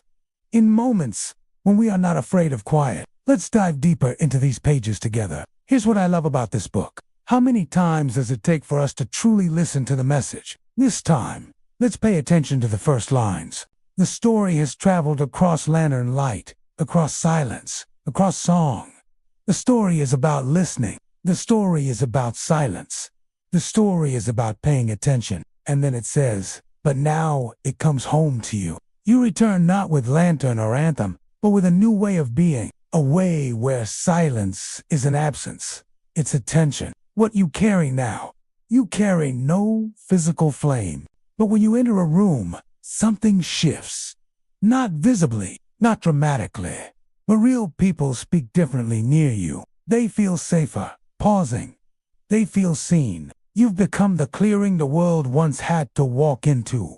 Now you are the still place. You are the hush that holds. You are what Luna once searched for. A listener who stays. So who is this story really about? Is it about you? The world that forgot. And the one who remembered every day.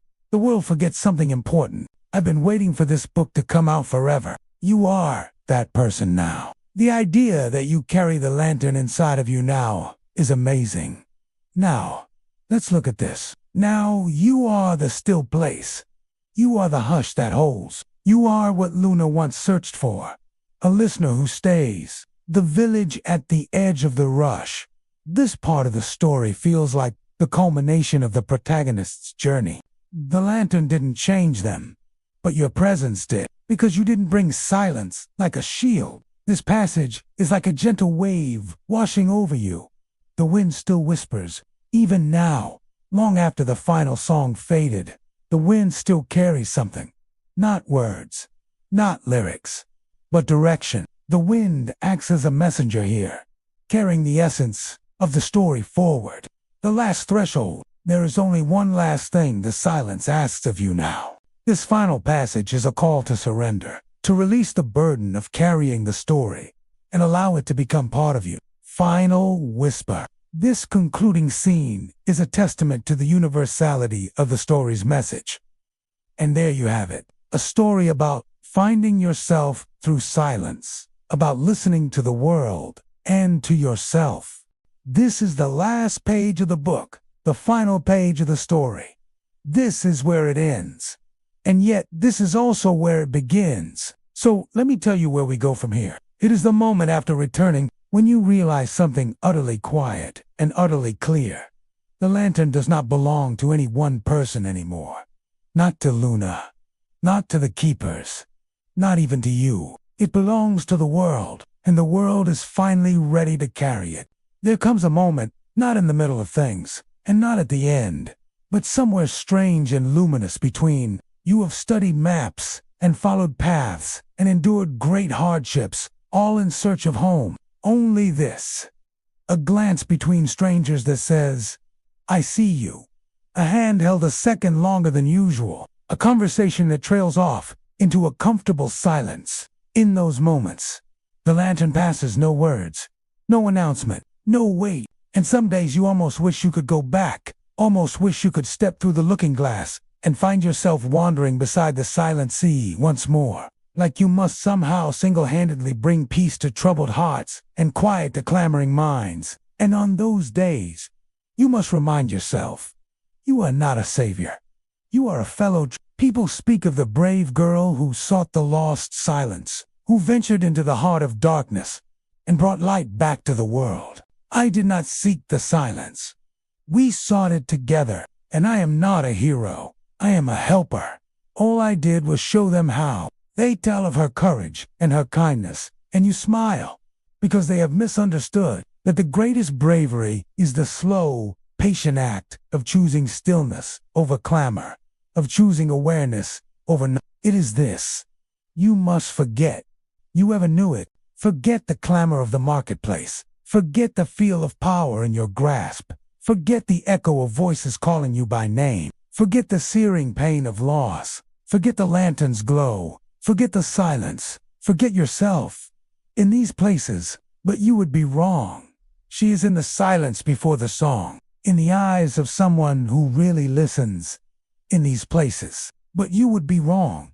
She is in the silence before the song, in the eyes of someone who really listens, in the breath between stories, in the breath between stories. But if you stand still enough, long enough, and let the silence fill you, this is where the path splits and opens before you. This is where you choose to step into the mystery, into the magic, into the magnificent unknown. This is where the adventure starts. You will hear it. The light was never mine. It was yours all along. And if they answer, truthfully, they will say, she is in the silence before the song, in the eyes of someone who really listens, in the breath between stories. Then fall quiet again. Let them feel what you mean. And if they ask nothing at all, even better. Some truths don't need repeating. They just need to be lived. You learned all of this from the world, from the earth and the sky and the whispering trees. All you have done is pass it on. You do not have to win people over. You do not have to make them see. All you must do is be the quietest part of the room and trust that they will come to you. They think you were a hero. You were not. You were simply a student who listened. You are not burdened by the fate of the world. You are cherished by it. Nothing public. Just this. Keep your mornings soft. Let someone else finish speaking before you begin. Protect your alone time, like sacred ground. Give your full presence as often as you can. And when the world grows frantic, don't fight it. Step aside. Become still. Glow quietly. You are not saving the world. You are reminding it. On those days, you must remind yourself, you are not leaving the story. You are bringing it. You do not abandon the silence. You embody it. You do not lose the magic. You keep it alive. Just a small warmth in the chest and the certainty that I am part of something gentle and deep. And now that you have arrived, now that you have found it, you know with a sudden clarity, home is not a place. You turn to leave, but the path has vanished, and the closer you look, the more you see. The world has shifted. Home is every place. The lantern is not an object. The lantern is everything. It is the fire in the hearth, the sun on your skin, the candle on the windowsill, the starlight that pushes back the dark. You stand on the highest peak, the first snow falling on your upturned face. Below you, the valley shimmers under a sky of slate. The wind snatches at your cloak, urging you forward, onward. Before you lies the unknown, and something stirs within you, something that longs to run free, to dance on the edge of things, to taste the wild air of possibility. And you know, with a start that echoes the beat of your heart, this is where you were always meant to be. It is all of these things, and none of them. For the lantern is not a thing at all. The lantern is a remembering. You have spent so much of your life searching for the way back. You once thought the lantern glowed because of light, because of fire, because of magic. But now, you know the truth. The lantern glows because people stop long enough to remember how to breathe, how to see, how to be present without demand. The glow is not heat, it's awareness. And the moment you feel it, you become part of the flame. And then there are the children who never needed the story. You arrive back in the village, expecting to find people changed, perhaps jaded by the loss of the silence, hardened by the passing years. But instead, you find the opposite. In a village that forgot stories for a generation or two, something remarkable began to happen. Children started sitting quietly on their own, not because they were told to, because something inside them remembered. They played with shadows. They watched ants walk across stone. They built little shrines out of leaves and sang nonsense songs to the wind. And when someone asked, "What are you doing?" they said, "Just listening." To what? They didn't know, but they knew how. When silence teaches without speaking, there is no final school, no sacred book, no ceremony. It is only later When you think you should be packing your bags, did you realize you can't? Where were you going? What were you running from? Some days, you wake and feel a wild longing for the simplicity of the old ways, for the comfort of a forgotten tongue, for the companionship of spirits dancing on moonbeam. Some days, it feels like the weight of the world rests on your shoulders. The day the wind carried Luna away, stories live on, whispered at twilight around crackling fires. And you want to tell them, you want to shout it from the mountaintops. It was not my quest, it was our quest. Now you understand the wisdom of the ancients, that the most potent magic is that which we make inside ourselves. But there is more, and it is the hardest thing of all. More than finding the ancient paths, more than facing the Shadow Lord, more than risking everything for the sake of others. Only then will the world truly change. Only then will you be whole. What you must do now, nothing heroic, nothing loud. It is not your burden to convince others of the silence's worth. If you are looking for Luna now, you might think you find her in the shining city, walking by the whispering sea, gazing at the endless sky. If you are looking for Luna now, you might think you find her in the ancient groves, cradled in the roots of the world tree, carried on the wings of an eagle, sleeping beneath a fallen star. If you find someone who knew her, someone who remembers her name, ask them where she is now. The final line that was never written. It never appeared in Luna's book. It was never found in the lantern's glow. So this is where the story ends and begins.